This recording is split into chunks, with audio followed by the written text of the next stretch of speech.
Ladies and gentlemen, this is not a joke. This is the British taxpayers. You, right there, yes, you. You've been charged 100 million to fund American foreign aid machine. That's right, while the NHS crumbles, your street decays, and your energy bills just skyrocket. But, your money is being siphoned to fund USAID. For those who don't know, USAID is the US Agency for International Development. Now let's look at the numbers. You might be thinking, it could be for a good cause. Yes, let's look at the numbers and you can judge. According to journalist Charlotte Jill, the UK has quietly funneled 100 million into USAID program over the past decade. Here's the number: 1.5 million for health reform in Ukraine 2020, 1.2 million for anti-trafficking in Nepal 2019, 1 million for education in Jordan 2018, 1.5 million for TAPA's transparency project in Ukraine 2018, 1.2 million for Moldova competitiveness project 2019 to 2020, 1.5 million for monitoring women and youth in politics 2017. Now ask yourself, what does this have to do with Britain? I mean, what's going on? For me, this isn't just about aid. This is ideology laundering. Yes, we're just trying to I don't know, whatever we're trying to do. USAID has been accused for funding everything from transgender comic book in Peru to DEI programs in Serbia. And now we finally got to know that Britain has been helping to pay for it. I didn't vote for this. I don't think you vote for this either. But we didn't get asked for this. But your money was taken away in silence anyway. In the US, Elon Musk and Donald Trump have moved to shut down USAID. They've slashed its workforce from 14,000 workers to 300. That's insane. Why? Because even they admit that it got too bloated. It's a bloated ideological mess. But in Britain, we are still paying the bills, still funding the circus. That's right. And also, one more question. Did you know that the USAID funded the BBC? Did you know that?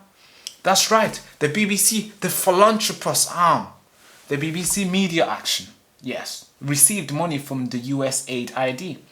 So, your tax money is paying for American-funded propaganda. Then they're gonna broadcast it back to you. Oh, can somebody make this make sense? Now, the best question to ask is, who approved this? Who signed off for the 100 million in foreign aid for a foreign agency? Who signed that document? I want to know. There was no vote. There was no debate. Just a quiet transfer through multi-donor initiatives and development partnership. This is how the globalist machine really works. It doesn't ask, it just takes. Talks about hypocrisy, yeah? Let's talk about hypocrisy. Yes, let's do it. The UK government says, we cannot afford to raise the benefits. No, we cannot afford to do that. The disabled people need to go back to work. Councils are slashing services while veterans are sleeping rough in the street. But guess what we can afford? We can afford to send £1.2 million for anti-trafficking in Nepal. Yes, we can afford to send £1.5 million for monitoring youth in parliaments in foreign countries. And we can also afford £1 million for education in Jordan. For me, this is not charity. This is outsourced ideology paid by you. So what can we do? What can we really do as the British people? Well, we can demand full audit of the UK foreign aid contribution, freeze all payments to USAID and similar agencies, and then reclaim our sovereignty over where our money goes. I think this is the simplest thing we can ask for as the British people, as I mentioned. If we don't stop this now, the next time it won't be 100 million. It'll be 1 billion, maybe 1 trillion. You think I'm joking? Maybe.